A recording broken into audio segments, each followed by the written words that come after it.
अस्सलामुअलैकुम दोस्तों, कैसे सब लोग। आज हमारा जो टॉपिक है वो बहुत ज़बरदस्त है, यानी रिएक्शंस ऑफ अल्केन। और इसको हम बड़े ज़बरदस्त तरीके से आज पढ़ेंगे और इंशाल्लाह ये आपको चुटकियों में याद हो जाएगा। और ज़बरदस्त तरीके से इसकी जो इसके अंदर जो ट्रिक्स इस्तेमाल होते हैं, इसकी जो इसके फ़वाइद हैं, इम्पॉर्टेंस है, और जो इसके अंदर इम्पॉर्टेंट एमसीक्यूज़ जो छुपे हुए हैं, हम वो भी डिस्कस करेंगे। ठीक है जी, तो शुरू करते हैं। बिस्मिल्लाहिर्रहमानिर्रहीम। और शुरू कर रहे हैं हम जी, रिएक्शंस ऑफ अल्केन, अल्केन्स के रिएक्शन। ठीक है, तो आपको मैं पहले बता दूं कि हमने कल जो बात की थी, प्रीवियस लेक्चर में हमने ये बात की थी कि अल्केन जो है वो 3 तरह की रिएक्शन देता है। एक तो हम कहते हैं कि जी ये सब्स्टिट्यूशन रिएक्शन देता है।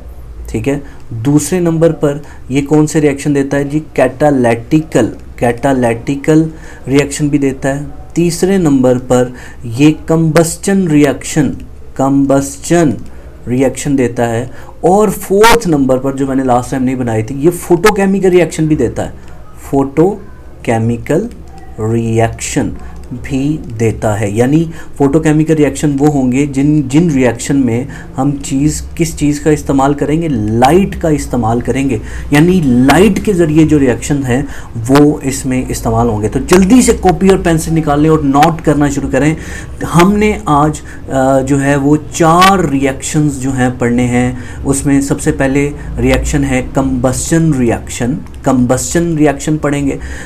दूसरे नंबर पर हम ऑक्सीडेशन रिएक्शन पढ़ेंगे। ठीक है, ऑक्सीडेशन रिएक्शन। तीसरे नंबर पर हम नाइट्रेशन को पढ़ेंगे। और आखिर में हम हैलोजिनेशन पढ़ेंगे जी, हैलोजिनेशन। और हैलोजिनेशन का कंप्लीट मैकेनिज़्म को भी स्टडी करेंगे, कंप्लीट मैकेनिज़्म। ठीक है जी, ये आज का हमारा लेक्चर है और आज हमने इसको धमाकेदार और फड़का देना सब चीज़ें। चलो अभी शुरू करते हैं। सबसे पहले हम बात करेंगे किस पर,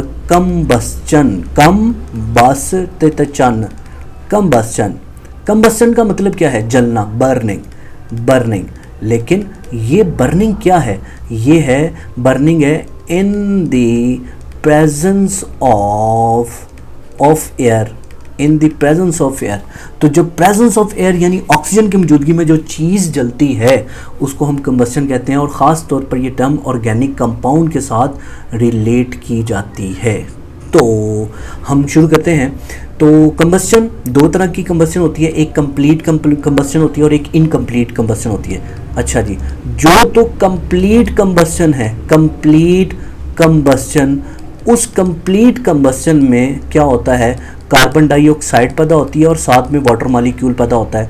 और जो इनकम्प्लीट कंबस्चन है, उसके नतीजे में कार्बन मोनोऑक्साइड पैदा होती है और साथ में वाटर पैदा होता है और साथ में कार्बन भी पैदा होती है। ठीक हो गया। तो ये हमारे जो है वो एक तो एमसीक्यूज़ भी हो सकते हैं, एमसीक्यूज़ भी ये हो सकता है, और ये हमारा कॉन्सेप्ट भी है। ठीक हो गया जी। तो ये जो रिएक्शन है, अब हम रिएक्शन लिखते हैं। यानी हमारे पास ऑर्गेनिक कंपाउंड है जो कि क्या है, मीथेन, CH4। याद रखिएगा, मीथेन को, यानी मीथेन ले लें, इथेन ले लें, जितने कार्बन होंगे उससे डबल ऑक्सीजन इस्तेमाल की जाएगी। यानी 2O2 हमारे पास यहाँ पे इस्तेमाल होगा, तो बदले में जितने कार्बन हैं उतनी ही कार्बन डाइऑक्साइड बन जाएगी। एक कार्बन तो एक कार्बन डाइऑक्साइड बनेगी। अच्छा, जितने हाइड्रोजन आपको नज़र आ रहे हैं ना, इसको डिवाइडेड बाय 2 कर दो, मतलब 1/2 कर दो। जितने भी हाइड्रोजन है 1/2 कर दो, तो यहाँ पर 2H2O यानी 2 वाटर मॉलिक्यूल हमारे पास हासिल होंगे। ये रिएक्शन एक्सोथर्मिक है, इसको ऐसे ही समझ लें कि जैसे आपके घरों में सुई गैस, नेचुरल गैस जो हम जलाते हैं और उसके नतीजे में हीट पैदा होती है, या लकड़ी हम जलाते हैं उसके नतीजे में हीट पैदा होती है, तो आप जानते हैं कि वो काफ़ी हीट उसमें पैदा होती है, तो हम उसको एक्सोथर्मिक कहेंगे। यानी इसकी डेल्टा H जो है वो नेगेटिव होगी। ठीक है। तो हम इसके बारे में हमसे पूछा जा सकता है कि अगर आपके पास 2 कार्बन यानी इथेन हो या प्रोपेन हो, चलो प्रोपेन करते हैं, CH3 CH2 और CH3 यानी हमारे पास प्रोपेन है, तो बताओ भाई कितने ऑक्सीजन इस्तेमाल होंगे। तो मैंने ऊपर कहा था जितने कार्बन है उसका डबल ऑक्सीजन, तो यहाँ पर 1 2 और 3 कार्बन है, डबल ऑक्सीजन मतलब कितने, जल्दी बोलो, 3 टू द 6 O2 यहाँ पर इस्तेमाल होंगे। अच्छा, कितने कार्बन डाइऑक्साइड बनेंगे, कितने कार्बन डाइऑक्साइड बनेंगे, तो 3 कार्बन है तो 3CO2 बन जाएगा। अच्छा, पानी कितना बनेगा भाई, जितने हाइड्रोजन है 3 6 7 8 है तो 4 वाटर मॉलिक्यूल इसके नतीजे में हासिल होंगे। ठीक है, तो ये बड़ा ज़बरदस्त ट्रिक है इस कंबस्शन अल्केन की कंबस्शन के रिएक्शन को पढ़ने का। ठीक है, तो ये कंबस्शन रिएक्शन है। इनकम्प्लीट कंबस्शन, जो इनकम्प्लीट कंबस्शन है वो हमारे रिएक्शन ऑक्सीडेशन का हिस्सा है। तो नेक्स्ट रिएक्शन की तरफ चलते हैं, वो है जी ऑक्सीडेशन। तो ऑक्सीडेशन जो मैंने कहा कि complete oxidation, incomplete oxidation, catalytical oxidation, ये 3 तरह की हमारे पास हो गई। कंप्लीट ऑक्सीडेशन, इनकम्प्लीट ऑक्सीडेशन और तीसरी है कैटालिटिकल ऑक्सीडेशन। कैटालिटिकल, कंप्लीट, इनकम्प्लीट और कैटालिटिकल। कंप्लीट के नतीजे में हमारे पास क्या बनेगा, कार्बन डाइऑक्साइड।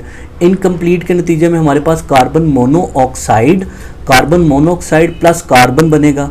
और कैटालिटिकल ऑक्सीडेशन के नतीजे में, ये एमसीक्यूज बड़े ज़बरदस्त बता रहा हूँ, कैटालिटिकल ऑक्सीडेशन के नतीजे में आपके पास क्या बनेगा, फैटी एसिड्स यानी कि कार्बोक्सिलिक एसिड्स हमारे पास बनेंगे, जो कि हमारी फाइनल प्रोडक्ट होंगे। लेकिन ये एक स्टेप से होकर नहीं जाएंगे, ये नंबर ऑफ स्टेप्स से होते हुए जाएंगे। यानी पहले एक प्रोडक्ट, फिर दूसरी, फिर वो फाइनली जो है वो हमारे पास लास्ट प्रोडक्ट जो कि फैटी एसिड है, ये बन जाएंगे। और ये मत सोचिएगा कि हम उनसे वो जो सीरीज़ ऑफ प्रोडक्ट है वो हासिल कर सकते हैं, नहीं, इसके फाइनल प्रोडक्ट जो है वो फैटी एसिड ही होंगे।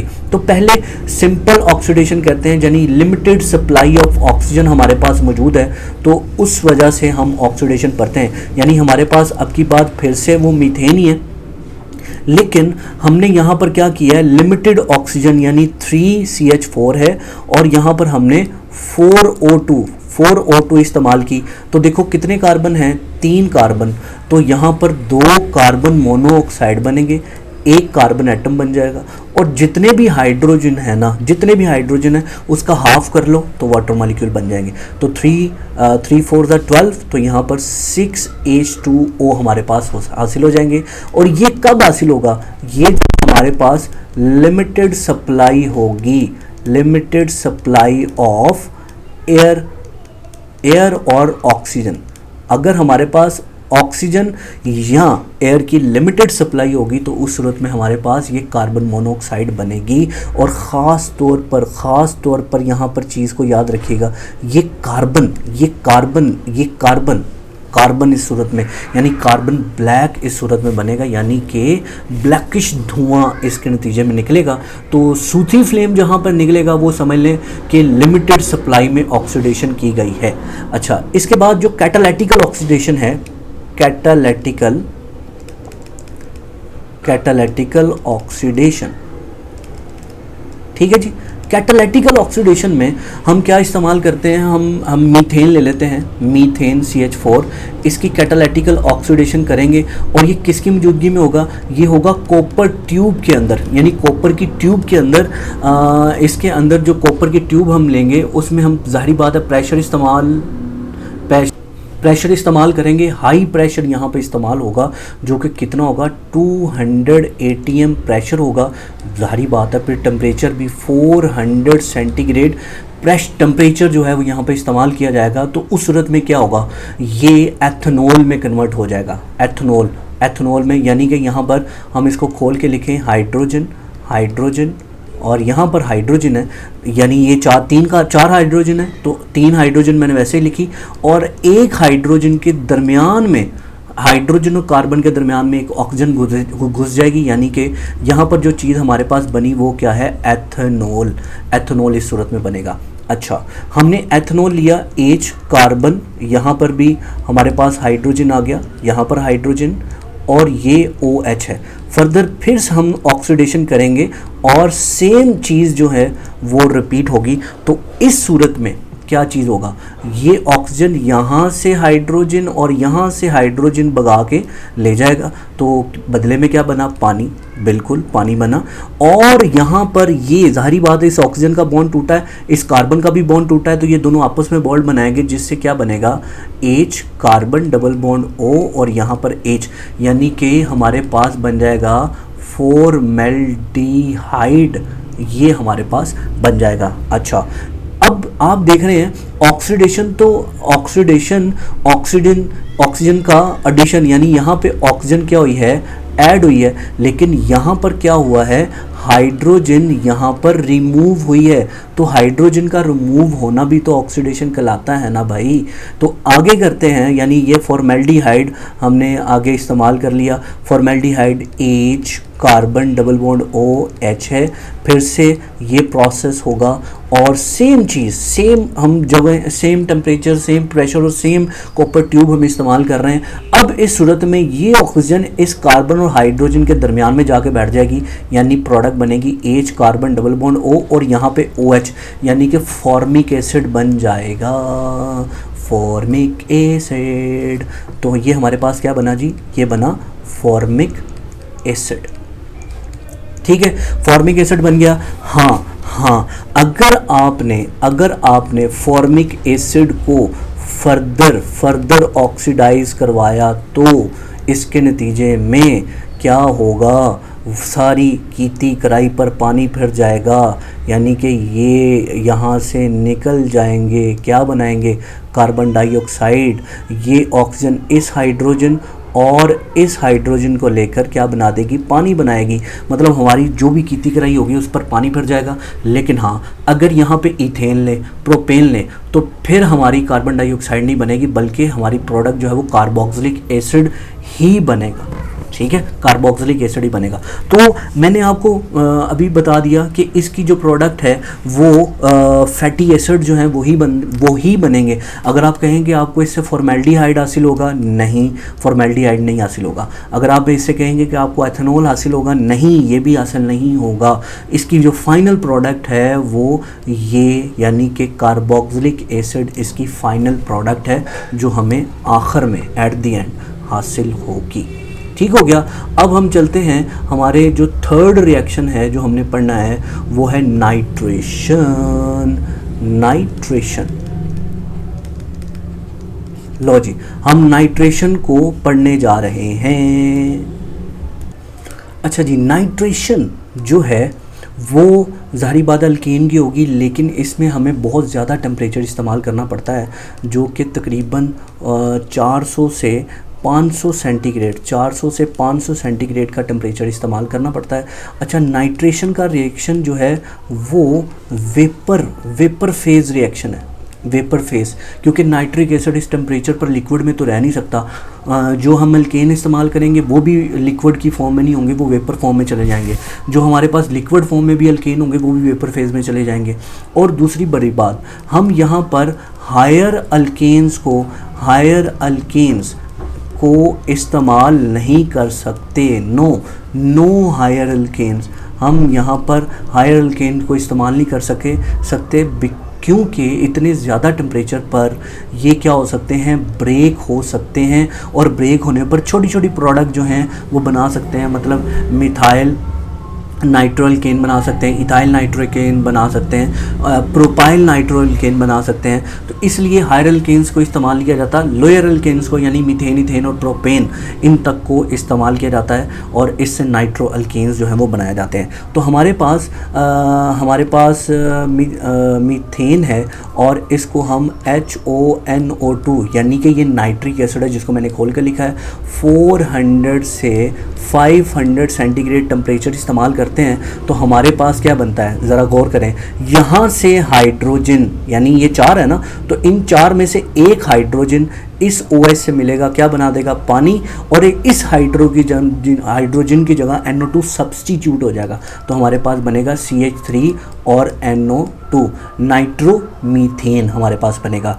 इसी तरह अगर हमने इथेन ले लिया, ईथेन, और इसका हमने HONO2 यानी नाइट्रिक एसिड के साथ रिएक्शन करवाया सेम टेम्परेचर पर, तो इस टेम्परेचर पर रिएक्शन करने पर हमारे पास इस टेम्परेचर पर जो रिएक्शन होगा तो इससे हमारे पास नाइट्रो इथेन जो है वो प्रोडक्ट हासिल होगी, यानी CH3 CH2 और NO2 बनेगा, प्लस यहाँ पर वही पानी के वेपर्स जो हैं वो बन जाएंगे। अच्छा, ये हमारे किस काम आते हैं? नाइट्रो अल्केन जो हैं ये फ्यूल्स के तौर पर इनको इस्तेमाल किया जाता है, इनको सॉल्वेंट्स के तौर पर इस्तेमाल किया जाता है, और इनको बहुत सारी ऑर्गेनिक सिंथेसिस में इनको इस्तेमाल किया जाता है। ठीक है जी। तो मैंने कहा था कि हमारा हेलोजिनेशन भी इसी मतलब लेक्चर में होगा, हम उसको नेक्स्ट लेक्चर में यानी स्प्लिट करके दूसरे लेक्चर में रिकॉर्ड कर लेते हैं। तो इंशाल्लाह नेक्स्ट लेक्चर में हम हेलोजिनेशन को कवर करेंगे। आज हमने ये 3 चीज़ें पढ़ ली हैं, मतलब जो मैंने 4 कही थी तो उसमें से 3 पढ़ ली हैं, जैसे नाइट्रेशन, हमने ऑक्सीडेशन और कंबस्टन पढ़ ली है। इंशाल्लाह नेक्स्ट लेक्चर में हम हेलोजिनेशन को स्टडी करेंगे और साथ में यूजेस ऑफ मीथेन करके हमारा अल्केन जो है वो समाप्त होगा। तो इंशाल्लाह नेक्स्ट लेक्चर तक अल्लाह हाफ़िज़।